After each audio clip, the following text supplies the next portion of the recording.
ঠাকুরগাঁও শহর থেকে প্রায় ১০ কিলোমিটার দূরে বুড়িবাঁধ নামক এলাকায় মাছ ধরা উৎসবে মেতেছে হাজারো শৌখিন মাছ শিকারী। অনেকে শুধু দেখতে ও মাছ কিনতে গিয়েছেন সেখানে। বিস্তারিত জানাতে আমাদের সাথে যুক্ত হচ্ছেন সহকর্মী মঈনুদ্দিন তালুকদার হিমেল।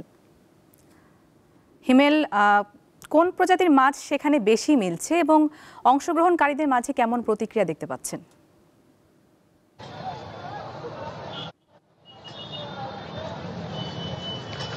নুজরাত, এখানে সাধারণত দেশি প্রজাতির মাছের পরিমাণটাই বেশি থাকে। এখানে এই যে মাছ ধরার যে উৎসব, এটাকে শুধু উৎসব বলা যাবে না, বলা যেতে পারে একটি মহাযজ্ঞ, মাছ ধরার একটি মহাযজ্ঞ। আমার পিছনে যে আপনি দেখতে পাচ্ছেন মাছ ধরার যে কার্যক্রম চলছে, এটি কিন্তু কয়েক বর্গ কিলোমিটার এলাকা জুড়ে, যেখানে হাজার হাজার মৎস্য শিকারীরা আজ অংশ নিয়েছে।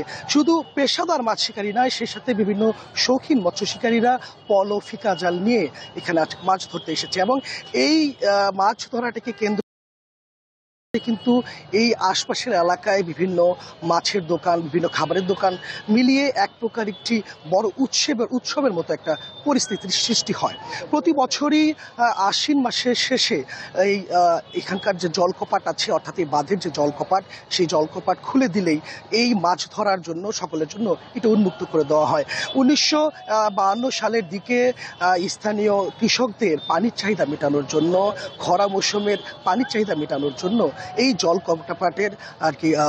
জলকপাট তৈরি করা হয়। এবং এই বাঁধে জমে থাকা পানিতে প্রতি বছর ঠাকুরগাঁও মৎস্য অধিদপ্তর থেকে মাছ ছাড়া হয়, যেটি এই আশ্বিনের পরে জলকপাট খুলে দেওয়ার পর সকলের জন্য উন্মুক্ত করা হয়। তবে আপনি যেটা বলছিলেন যে দেশি প্রজাতির মাছ এখানে যে যথেষ্ট পরিমাণে পাওয়া যাচ্ছে, এটি একটি ভালো খবর।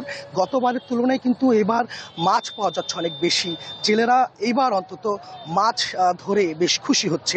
আমি আপনাকে বলে রাখি, গত বছর কিন্তু এই জেলেদের অভিযোগ ছিল, মাছ শিকারীদের অভিযোগ ছিল যে এখানে যথেষ্ট পরিমাণে মাছ পাওয়া যাচ্ছে না, যার একটি প্রধান কারণ ছিল বিভিন্ন প্রকার কারেন্ট জাল এবং রিং জাল।